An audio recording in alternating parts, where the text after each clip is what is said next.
didn't mention this when I say those questions, but how do you think COVID has impacted like performing and where do you see it going from here on out? Yeah, that's a hard question. Mhm.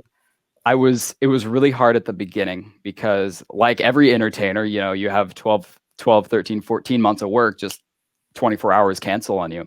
Mhm. And it's like, what do you do from there? You have to be able to adapt. And I was really reluctant to move to the virtual format because my attitude was always, oh, it's going to be virtual. It's not going to be as good as my live show. But then I saw another magician perform a virtual show, and I was actually inspired because it was a show that I forgot was virtual, which was interesting because of his Mhm. interaction and the way he built his show around that. So instead of thinking of like, oh, my show isn't going to be that good, my attitude has shifted to, all right, this is what it might be for a while. How good can I make it? How amazing of an experience can I make it? How much of myself can I put forth toward the camera? How much of my A material that I perform on stage can I convert to the virtual format so that I can give people the best show possible? But when it all started, when everything crashed in March, I I kind of crashed with it. I didn't quit magic, but I just stopped performing. I didn't do anything. I stopped practicing. I stopped working. I didn't really know what direction to go. I was still talking to all my magic friends, and Sean Farquhar out of Canada shared a story with me because I spoke to him. I'm like, I don't know what to do. I'm losing direction. And he's the most optimistic person I know. And I'll share the story because it's out there. In the 80s, he had his apartment burned down and he lost almost everything, all his illusions, all his magic stuff. And this was before he was a big name. So that was a lot. He didn't have much to begin with. And he was sitting there. His hands had third-degree burns, all wrapped in mittens and, being cared for. He's in oxygen. And the newscast comes up to him and they say, Sean, you just lost everything in your life. How do you feel? He looks at the camera and he says, well, I think it's going to be the easiest move I've ever had. And it got me thinking, like, Sean had just lost everything. And his attitude was, now I have less stuff in my life. I have less stuff to move. This is great. He Mhm. had a way of seeing the best out of any situation. And I think that's a great way to look at it. And that's kind of a story that got me through the first few months of COVID. And, Mhm.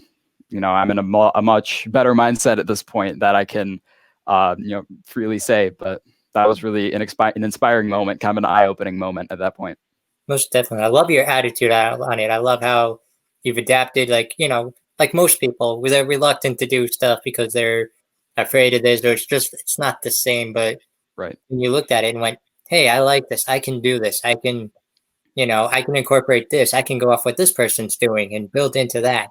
That's what more people need today. Like, I know comedians who, I'm a practicing comedian myself, and I Right. know ones who like just don't want to do virtual shows because they can get recorded and then it's like what are you performing for? Because then like someone can show it to the comedy club and they don't why do they need to pay the real guy or something like that? But there are some that actually do it. Me and our buddy Chris, as we were talking before the show, do a comedy and magic show Yeah.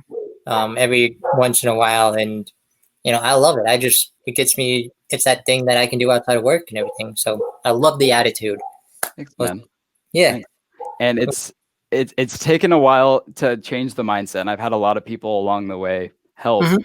but Yeah. as an artist, and you understand this as well, it's so important to keep your chops and keep performing. And I was reluctant too, because someone could record my material and put it up. And then I Mhm. kind of realized like my material is already on YouTube. I've Mhm. uploaded a lot of my material. People, and that's like saying like, if you're going to go to a concert or if you're going to listen to music on Spotify or if you're going to listen to anyone's music, why see them in person? Yeah. You know, Exactly. a comedy, as you know, comedy is contagious. That's why comedy clubs pack each other in, because when the person next to you is laughing, you're going to laugh too. Mm-hmm. And it's a different experience being in a live theater. Yeah, you can watch someone on TV, but you're probably going to breathe a little bit harder in your living room watching it by yourself. But when you're Yeah. in a theater watching a show, your abs are going to be looking so good the next morning because you laughed so hard that night. Yep. And you understand that as a Yeah. comedian, I'm sure, Yeah. because I know you have a lot of content out. You're putting content out all the time with this podcast, and Mhm. you're constantly creating content. And Mhm. especially in this technology-driven day and age, content is king. Yes.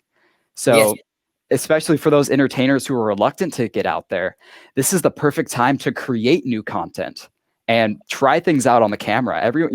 Everyone is stuck at home on Zoom right now. This is a perfect time to reach an audience that you never had an opportunity to reach. I grew up in Washington. I'm in California now. And for the first time in like 4 years, I can do shows for people at home who used to watch my show as a kid. And that's great. And people who wouldn't otherwise, because of the current situation, be able to leave their homes. So Mm. I think by putting out content digitally, it makes people want to see you live in person that much more. Yes. And even nowadays, you put out more content, like you mentioned, people are going to remember those good times. People are going to Yeah, look back and go, I remember seeing him at this comedy club, or I remember seeing you perform somewhere. I can't wait till things open up again so I can go back and see them again, you definitely. know? So